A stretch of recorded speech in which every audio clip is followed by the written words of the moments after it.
साथियों नमस्कार। आप सभी का चैनल पर बहुत बहुत स्वागत और वंदन अभिनंदन करते हैं।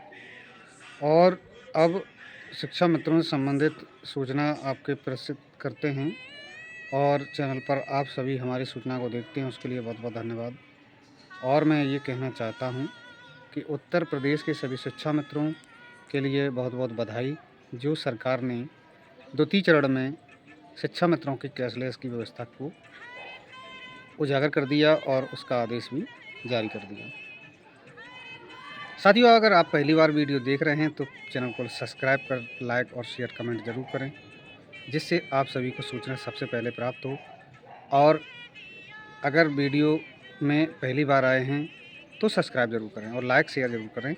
इसके बाद सूचना साथियों, जैसा कि उत्तर प्रदेश में प्रथम चरण में शिक्षा मित्रों के संबंधित सरकार का आदेश एक ट्रांसफ़र के आदेश के साथ होता है और उसके पूरे प्रदेश में शिक्षा मित्रों से प्रथम चरण के ट्रांसफ़र के लिए फॉर्म अप्लाई करा लिए जाते हैं, लेकिन अभी तक उसका कोई क्रियान्वयन नहीं हो पाया। संभवतः इस फरवरी महीने में निश्चित ही ट्रांसफ़र की प्रक्रिया पूरी हो पाएगी। तो द्वितीय चरण का ट्रांसफ़र जब होगा उसके लिए फिर से आदेश जारी होगा। वह ब्लॉक स्तर से, ज़िले स्तर से अन्य ज़िले में भी जा सकते हैं। उसे अंतर जनपदीय ट्रांसफ़र कहेंगे। जो हमारी बहनें अपने ससुराल के ज़िले में जाना चाहती हैं वह जा सकते हैं।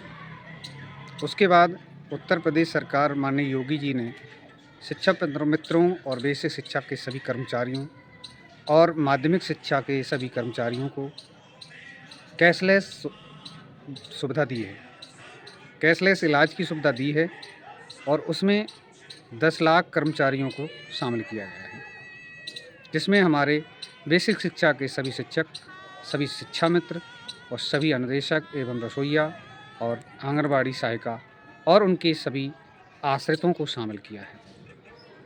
इसके लिए मैं चैनल के माध्यम से माननीय योगी जी और उनकी सरकार, भारतीय जनता पार्टी की सरकार को, उत्तर प्रदेश सरकार को धन्यवाद दूंगा। धन्यवाद इसलिए दूंगा कि उत्तर प्रदेश के सभी शिक्षा मित्र लगातार 10 वर्षों से मात्र 10,000 में गुजारा कर रहे हैं और उनके पास पर्याप्त इलाज कराने के लिए, गंभीर बीमारी जब हो जाती है, पर्याप्त इलाज नहीं ले पाते धन के अभाव में, क्योंकि इतना पैसा नहीं मिलता है जो कि शिक्षा मित्र इलाज ले पाएँ। बड़ा मजबूर हो जाते हैं कि आखिर क्या किया जाए, कि घर चलाया जाए, कि परिवार चलाया जाए, कि घर बनवाया जाए, कि बच्चों की पढ़ाई कराई जाए, आखिर वो पैसा किस में।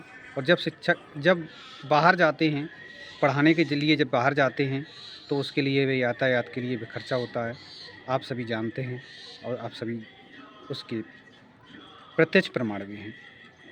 क्या नहीं किया आप लोगों ने, अपने जीवन में संघर्ष पाया, संघर्ष करते जा रहे हैं, पढ़ाई करते जा रहे हैं, लगातार पढ़ रहे हैं, सभी उम्मीदों को छोड़कर सभी मेहनत कर रहे हैं, सभी पूर्ण लगन के साथ सरकार की सभी योजनाओं को क्रियान्वित कर रहे हैं।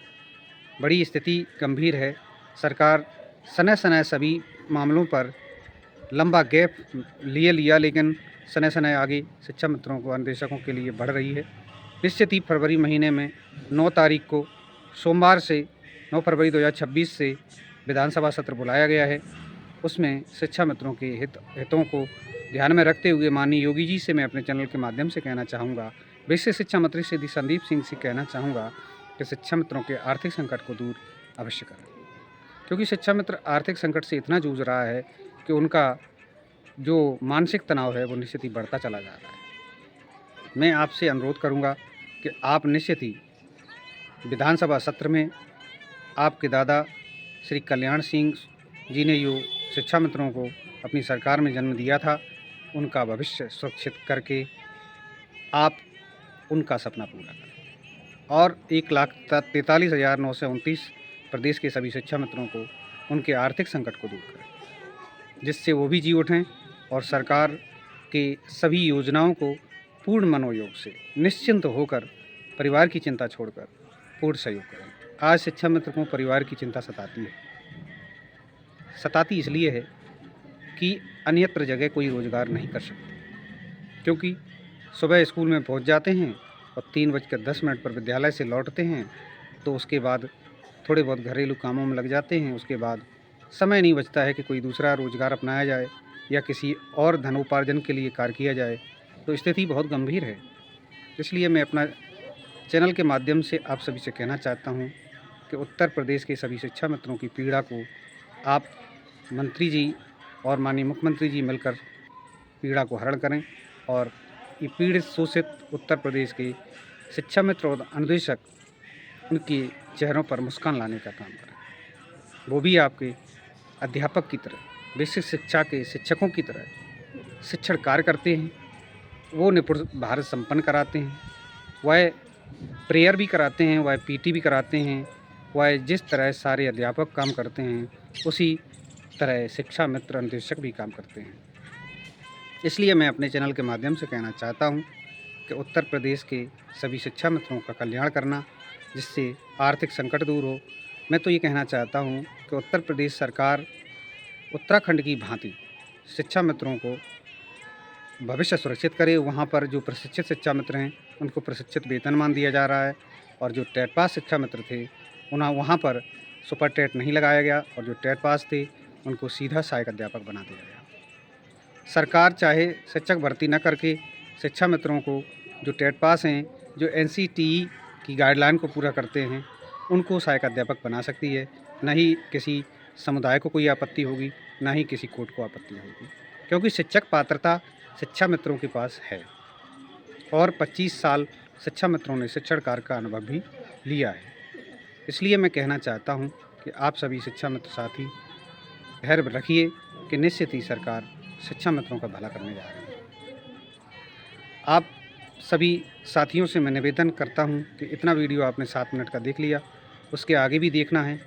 अगर आपने ध्यान न दिया हो तो लाइक के बटन को लाइक कर दीजिए और एक छोटा सा प्यारा सा शेयर कर दीजिए, जिससे और भाई बहनों को यह सूचना मिले। अगर आप वीडियो में पहली बार हैं तो सब्सक्राइब करें। साथियों, मैं कहना चाहता हूं कि सभी संगठन लगातार प्रयासरत हैं। उसमें अलग अलग लेटर पैड हो सकते हैं, लेकिन मांग एक ही है, समस्या एक ही है, शिक्षा मित्र एक ही है। लेकिन हमारे सभी संगठनों के सभी पदाधिकारियों से इस चैनल के माध्यम से मैं कहना चाहता हूं कि आप अपने अपने कार्यक्रम करिए, लेकिन किसी संगठन के किसी भी पदाधिकारी की, किसी मंत्री जी, किसी विधायक, किसी क्षेत्रीय नेता के सामने आलोचना मत करिए, क्योंकि वो भी शिक्षा मित्र ही हैं। किसी भी संगठन की बुराई करना शिक्षा मित्रों के हितों को नकारती है और एक ऐसा माहौल पैदा करती है कि नेता लोग सोच लेते हैं कि आखिर शिक्षा मित्र आपस में ही मिलकर नहीं चलते हैं, तो इनको ऐसे ही रहने दीजिए, जब एक हो जाएंगे तो हम भी कुछ सोचेंगे। तो ये टुकड़ों में मत बटिए, क्योंकि कहावत है कि झाड़ू जब बंधन में होती है तो कचरा साफ करती है और जब बंधन मुक्त हो जाती है तो खुद कचरा बन जाती है। इस चीज़ को न दोहराते हुए आप अपने जीवन के अमूल्य धरोहर ये 1,43,929 शिक्षा मित्रों के भविष्य को संभालने का काम करिए, जिससे उत्तर प्रदेश के सभी शिक्षा मित्र आज जूझ रहे संकट से, जूझ रहे भावी भविष्य से, क्योंकि आज बच्चे बड़े हो गए, न तो शादी कर पा रहे हैं। आज बच्चे एजुकेशन पाने के लिए उच्च शिक्षा तक नहीं भेज पा रहे। आज उनके बूढ़े माता पिता अगर बीमार हैं तो उनका इलाज नहीं हो पा रहा है। चलो कैशलेस का इलाज का व्यवस्था की है, लेकिन अभी उसके क्रियान्वित होने में भी समय लग सकता है। उसके बाद सबसे बड़ा मुद्दा है उत्तर प्रदेश में शिक्षा मित्रों का आर्थिक संकट। मैं ये कहना चाहता हूँ कि सरकार चाहे तो शिक्षा मित्रों को न्यूनतम वेतन दे करके उनकी समस्या का समाधान कर सकती है, क्योंकि प्रत्येक प्रदेशों में 10 साल के अनुभव के बाद शिक्षा मित्रों को शिक्षक बना दिया और उत्तर प्रदेश में 25 वर्ष हो गए और प्रशिक्षित भी हैं, टेट पास भी हैं, उनको आज तक इस चीज़ से वंचित क्यों रखा गया? प्रश्न खड़ा होता है।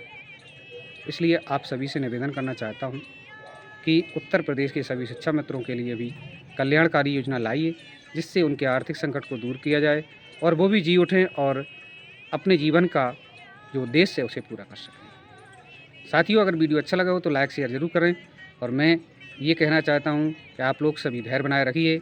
आने वाले सत्र में शिक्षा मित्रों के हित में एक निर्णय ज़रूर होगा। माननीय मुख्यमंत्री जी घोषणा कर चुके हैं और द्वितीय क्रम में उन्होंने कैशलेस इलाज का आदेश भी कर दिया है। इसलिए आशान्वित रहें और उम्मीद जगाए रखें। किसी भी तरह से आप निराश ना हों, हताश ना हों और अपने परिवार के साथ खुश रहें, मस्त रहें। वीडियो को लाइक ज़रूर करते जाएं और एक कमेंट करते जाएं और एक शेयर करते जाएं। अब मिलते हैं आगे सूचना में, तब तक के लिए नमस्कार, जय हिंद, वंदे मातरम।